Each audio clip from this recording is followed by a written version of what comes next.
We are continuing our series on God and technology, God and tech.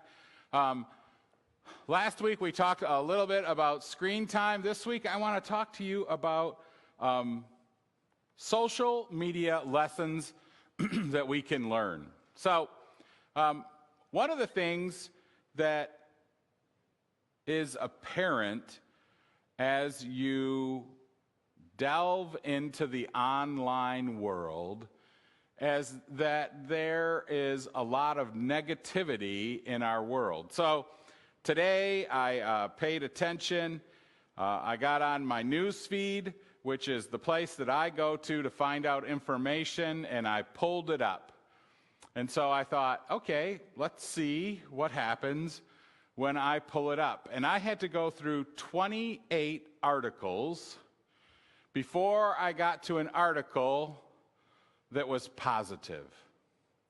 That wasn't about somebody dying or somebody cheating or somebody stealing or somebody lying. It was 28 articles. That was in the national news. The article was about a group of people in Chicago who were marching for peace. And what was interesting about it is that it was an article about a church that led this March for Peace. And I thought that was perfect for today. But then I decided, well, let's check my local feed. So I have local, I have national, I have international.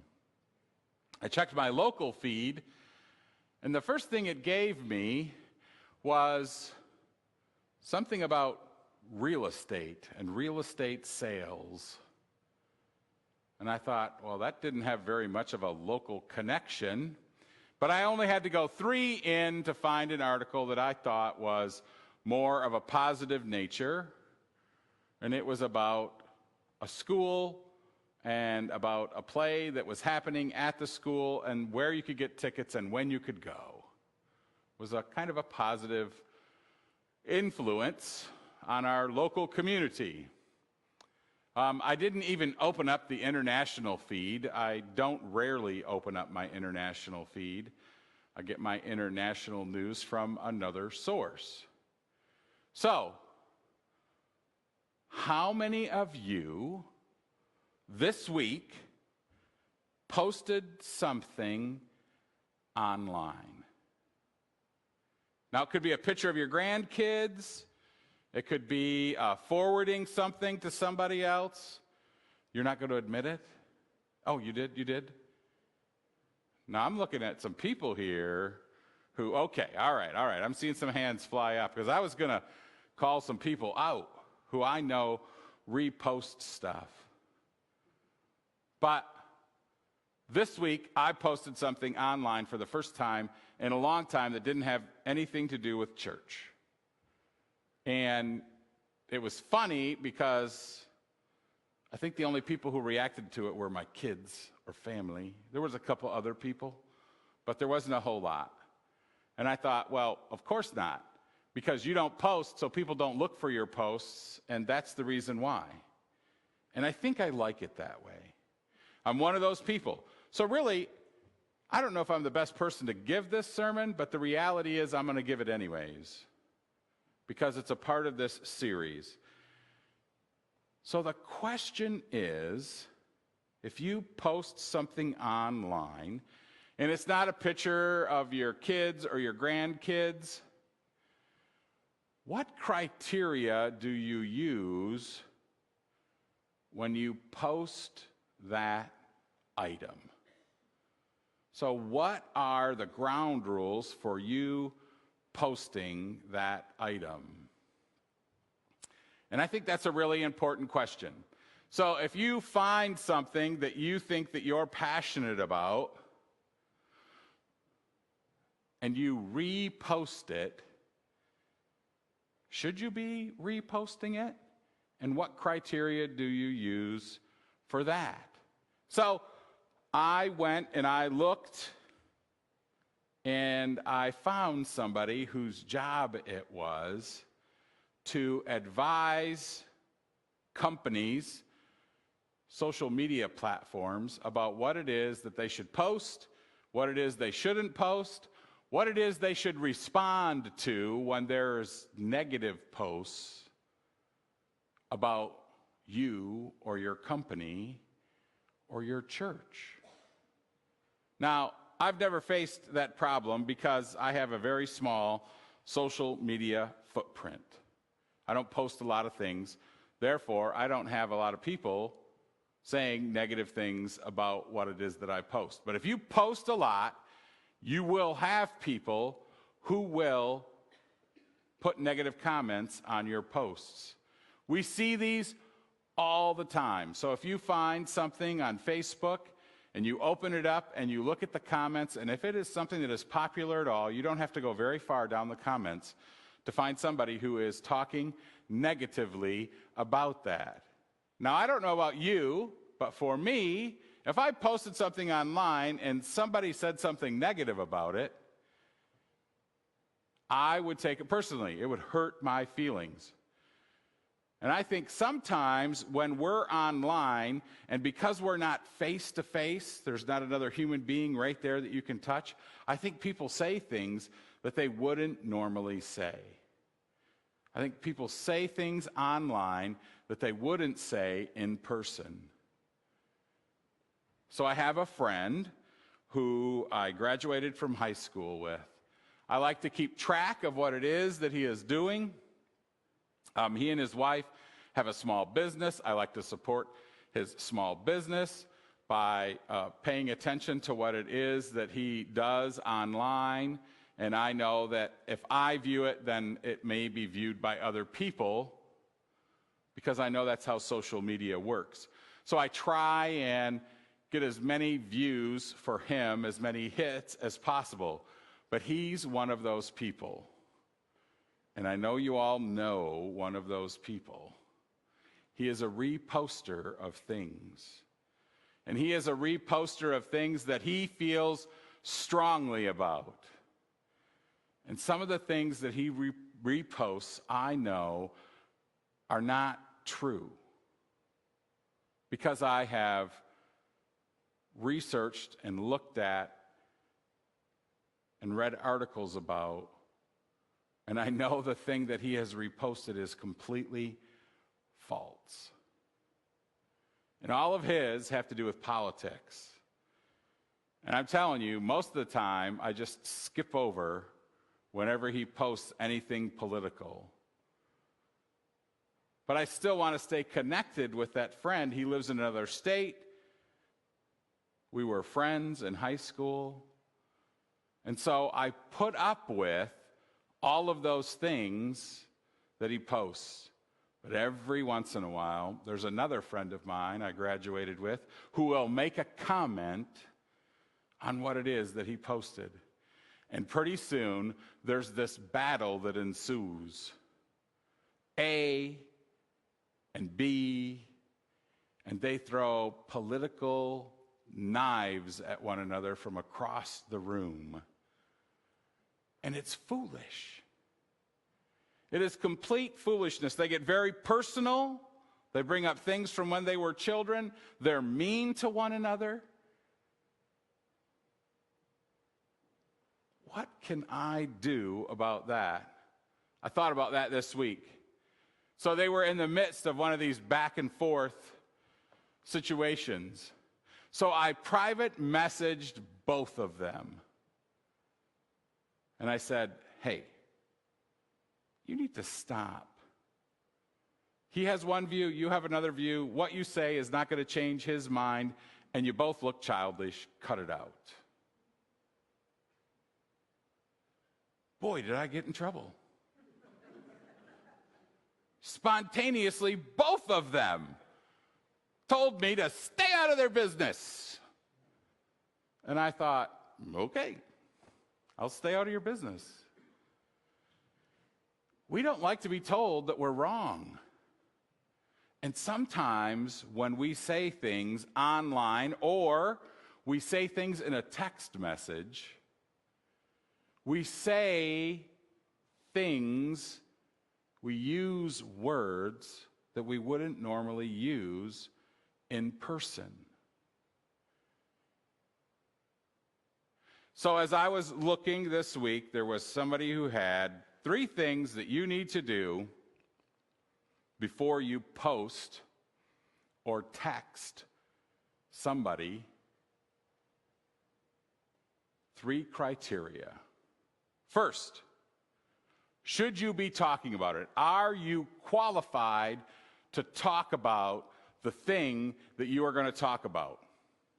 Is this a subject that you have knowledge of, or that you just read one article online about and you didn't fact check that article? So that's the first and most important thing. The second thing, would you say to somebody in person the thing that you are saying online or in a text? So, first, should you even be talking about it? Second, would you say it out loud in front of somebody else? And the third thing, and I think maybe the most important thing, is if you are reacting immediately to something that you have just read, wait. Wait 8 hours or 16 hours or 24 hours and see if you would react the same way. So after you've determined that, yes, it's a subject that you should be talking about, and yes, it would be something that I would say out loud,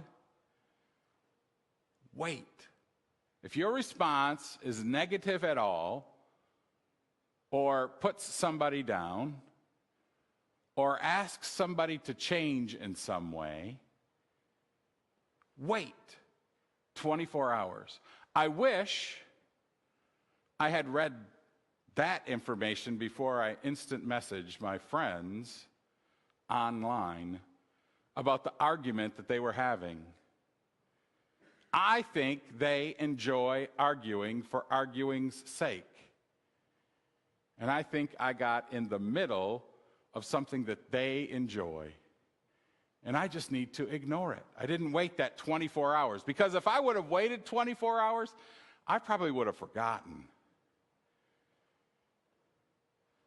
I just would have not done it.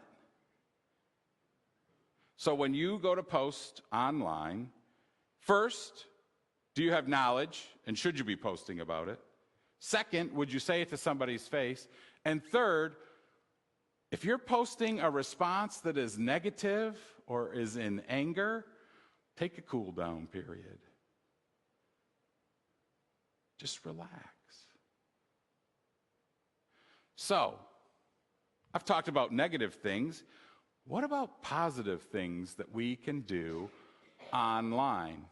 What is it that you can do to affect the world around you in a positive way? I had somebody come to me, I don't know, I think it was last week. Somebody came to me and said, are they really going to talk about that at the school board meeting? Is this real or is this fake? Do y'all know what I'm talking about? Some of you do. They talked about the use of bathrooms by transgender students in Elida schools. Uh-oh, Pastor, careful. Careful, Pastor, you are not an expert. Don't step into that. You'll come out with a smelly shoe.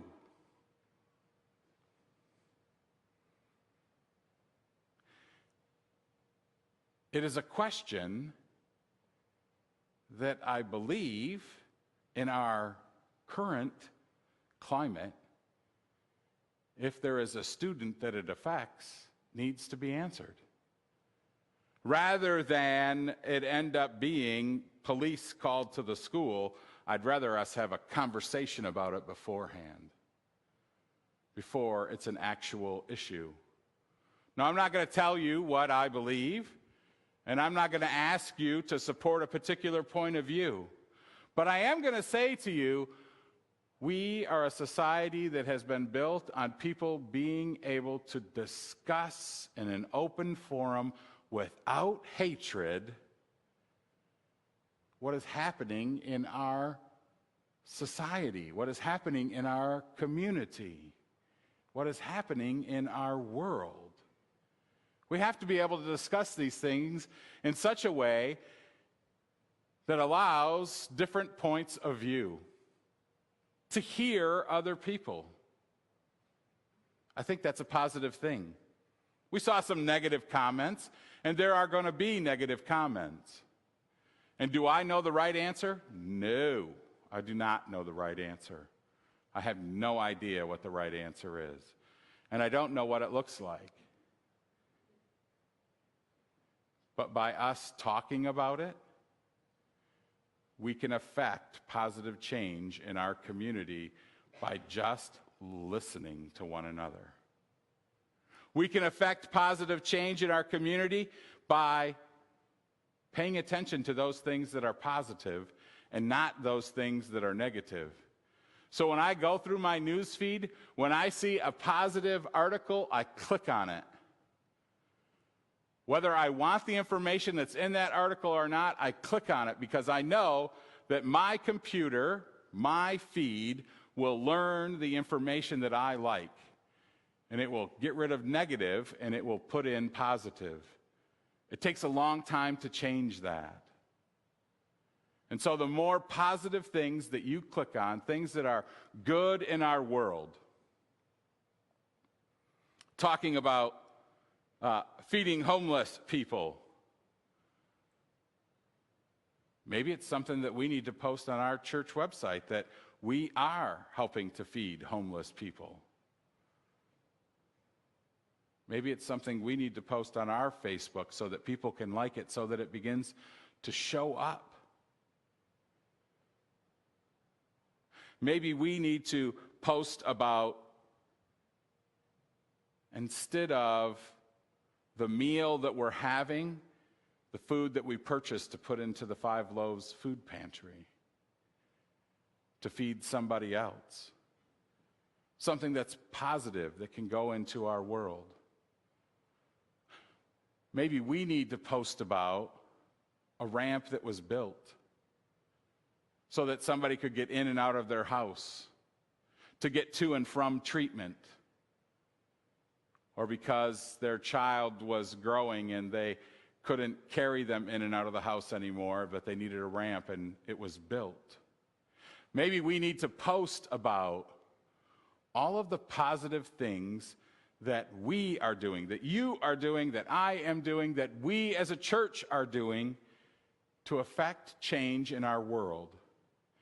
Because if we will stop posting about negative things and will begin posting about positive things, we will change the algorithm. The local news algorithm was a positive one because I look at positive stories. The national news algorithm was a negative one because I have spent time looking at those stories. And I need to spend more time looking at positive stories and less time looking at negative stories.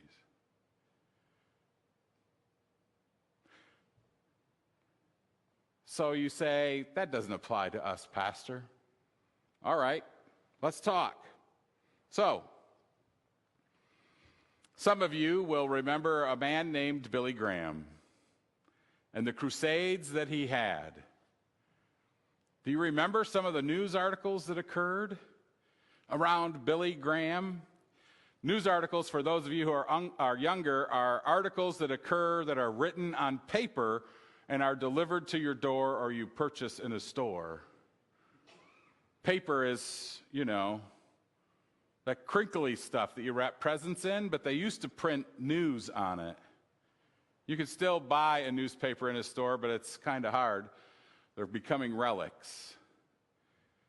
And when Billy Graham would go from place to place, they would print articles about his crusades. Billy Graham was somebody who believed that Jesus should be preached and souls should be won for Christ. But when he came to town, invariably there would be Christian leaders who would complain about his presence in the community.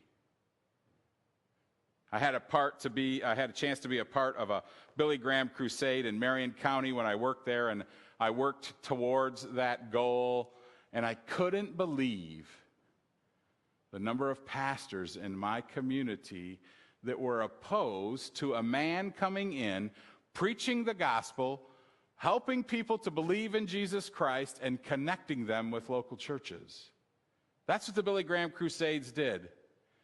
There was an editorial article in the paper opposing Billy Graham Ministries coming into our community from a pastor of a church. What were we thinking? Negative responses occurred even back in the day before social media. Maybe you've heard of this one. Jesus making a positive impact in his community, healing people, preaching good news. And he got a few negative responses. And the negative responses grew, and they crucified him. You see, social media has occurred throughout history in various forms. If you wanted something to get around my community, you told one particular person. She used to sell Avon products. If you told her, within an hour, everybody in town would know. She was the social media of our community. If I want to know what's going on in my hometown today, I call my oldest sister, and she lets me know what's going on, because she's the social media of that community. I can find out what's going on. If you want to know what's happening in your world, some of you turn to that phone and you swipe through. And we have an opportunity to change how social media operates. And it's simple. It's by paying attention to those things that are positive and ignoring those things that are negative. I know it's exciting to watch. It's exciting to see. It's interesting to read articles or to see videos about things that have happened that are negative. But we need to have that same excitement for things that are positive, because as human beings, we want to hear the bad thing that happened. Did you hear? Did you hear about so-and-so's accident? Did you hear about such and such a fire? Did you hear? Have you seen? It's in our human nature. So as you are online this week, make a conscious decision to choose to look at things that are positive. It may take you a while to find those things. You may have to scroll through quite a few. But when you find one, and it's positive, and it's good for our community, and it's good for the internet, there's a little heart there in the corner. Almost every social media type has that little heart. Touch it. It makes a difference. It makes sure that the platform that you're on knows that that's what you want to see more of. And it tells your friends through the algorithm they will be more likely to receive that article in their feed. We can use social media for good. We just have to choose to. If you want to send me stuff about politics, go ahead. But just know, I'm probably going to ignore it. But if it makes you feel better, okay. Are you an expert? Would you say it to a person's face? And if you're doing it in anger, wait. Wait to do it. And see if tomorrow things don't look a little bit different. Will you pray with me? God of grace and mercy, we give thanks that you have taught us to do unto others as we would have them do to us. Lord, help us to remember that golden rule and to use what we say for good and to uplift and to not tear down. In your name, amen.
Go forth from this place and influence with God's love.